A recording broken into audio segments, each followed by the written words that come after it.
Here with Coach Norton, North Central.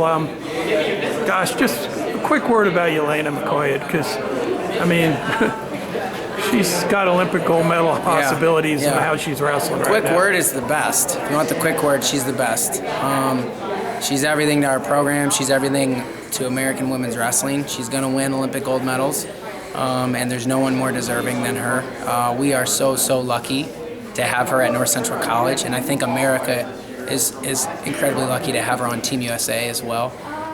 That's a kid that does everything right, beyond just winning wrestling matches. So she deserves everything that's coming to her. Well, is that a consistent theme with your team?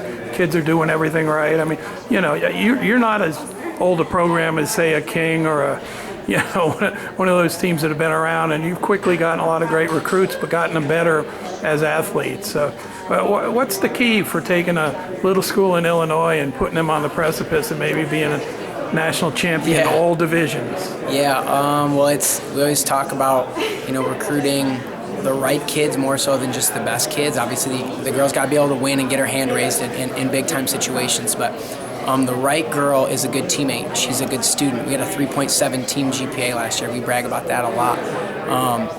She does the early mornings and the late nights, and she sacrifices it in her social life and in her diet.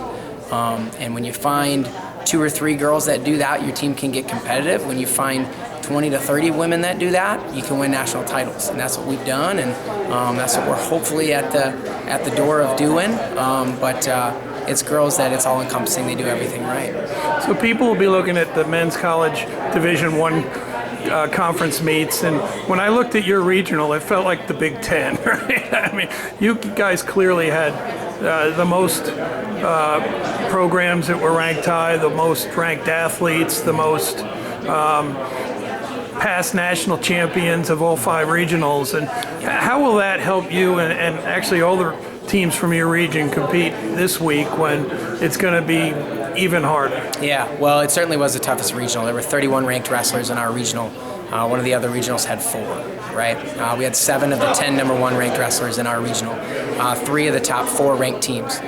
Pretty crazy. We knew it was tough, but we knew if we got all 15 out, we were going to be pretty well positioned to compete for a title this weekend. And it's the same thing we tell our men on the men's side. We're in the toughest regional in Division III as well.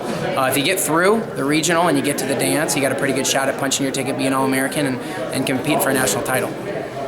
Yeah, so what's a good performance for you guys this week? And I know you talked a little bit about it, but people being good teammates and wrestling to their abilities. But I mean, do you see that you guys could even take a leap from the regional week here? Oh yeah, we expect to. Yeah, we weren't peaking at the regional. We're peaking at the national championships, and the goal and the expectation are the same, and that's to win the national title here this weekend. Well, hey, what do you think about the setup here? And awesome. Oh, it's so cool. The women deserve this.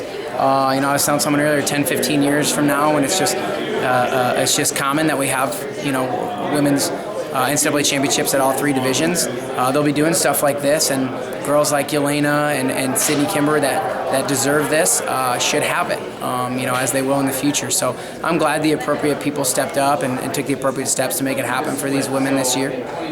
Well, hey, have a great week. I really appreciate what you're doing with your team. We appreciate you, Gary. Thanks. Be well.